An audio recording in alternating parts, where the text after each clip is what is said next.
Bogus मतदान चाललेलं आहे. काही अधिकारी इथे बसलेले काही लक्ष देत नाहीत, काही चेक करत नाहीये. जय जय महाराष्ट्र माझा. इकडे बीजेपीचे बटन दाबल्या जात आहे सर, आमच्या पक्षाचे बटन दाबल्या जात नाहीये. पाहिलं मंडळींनो, हे तर आज मी तुमच्या समोर कुठल्या पक्षाचा नाही तर फक्त भारताचा एक सामान्य नागरिक म्हणून तुमच्या समोर आज बोलतोय. मंडळींनो, काल 15 जानेवारीला संपूर्ण महाराष्ट्रात महानगरपालिकेचे इलेक्शन पार पडलं. काय इलेक्शन होतं, म्हणजे संपूर्ण लोकशाहीला काळीमा फासणारं कालचं इलेक्शन मी तर पहिल्यांदाच बघितलं. संपूर्ण महाराष्ट्रात गडबड गोंधळ गदारोळ, कुठं भांडणं होत आहेत, कुठं काय होत आहेत, आपण संपूर्ण दिवसभर त्याच बातम्या बघतोय. त्यातल्या त्यात मी एक अशी हॉट बातमी बघितली, काय तर म्हणे पुण्यामध्ये आरोपी तुरुंगात आणि इकडे मतदान केंद्रावर त्याचं बोगस मतदान होतंय. काही ठिकाणी म्हणे काय होतंय तर फक्त ईव्हीएम मशीनवर बीजेपीचं बटन दाबतंय, बाकी इतर पक्षांचं बटनच दाबत नाही. आणि काही ठिकाणी तर काय झालं म्हणे, लोक मतदानाला गेले आणि तिथं गेल्यावर त्यांना कळतंय की आमचं मतदान झालंय ऑलरेडी. मग ते म्हणतात आम्ही जर मतदानाला आलोच नाही तर मग आमचं मतदान झालंच कसं, काय बोगसगिरी ही. मग त्यांना सांगितलं गेलं की तुमचं मतदान ऑलरेडी झालंय. मग त्यांनी ईव्हीएम मशीनवर बटन न दाबता त्यांच्याकडून फक्त चिठ्ठ्यांवर शिक्के मारून घेतले. बघा, काही ठिकाणी अशा बातम्या आल्या की अख्खाच्या अख्खा मतदारच गायब आहे डायरेक्ट. म्हणजे त्यांचं मतदान एका ठिकाणी, नाव दुसऱ्या ठिकाणी. अरे बापरे. एका युवकाचा व्हिडिओ बघून तर मला हसायलाच आलं.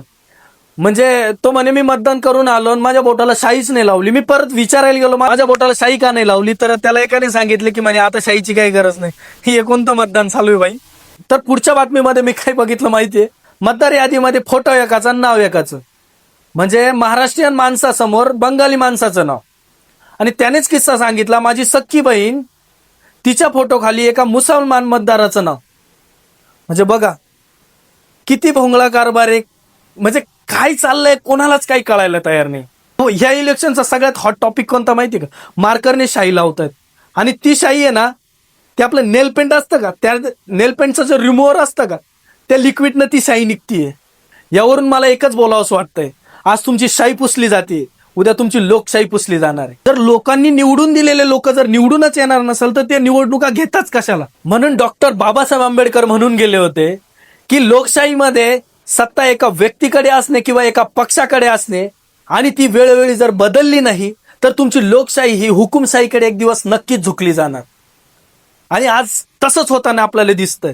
आज आपण लोकशाहीमध्ये आपल्याला पाहिजे तो उमेदवार जर आपल्याला निवडून द्यायचा असतो आणि तो जर येणार नसेल तर त्या लोकशाहीला काय किंमत, आपल्या मताला काय किंमत सांगा ना तुम्ही.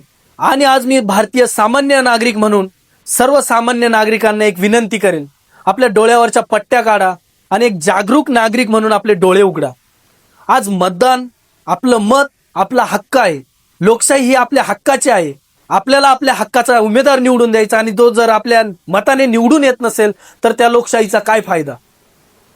म्हणून आज आपण जागं झालं पाहिजे. एक सामान्य नागरिक आपला हक्क म्हणून आज आपण जागं झालं पाहिजे. जय हिंद, जय महाराष्ट्र.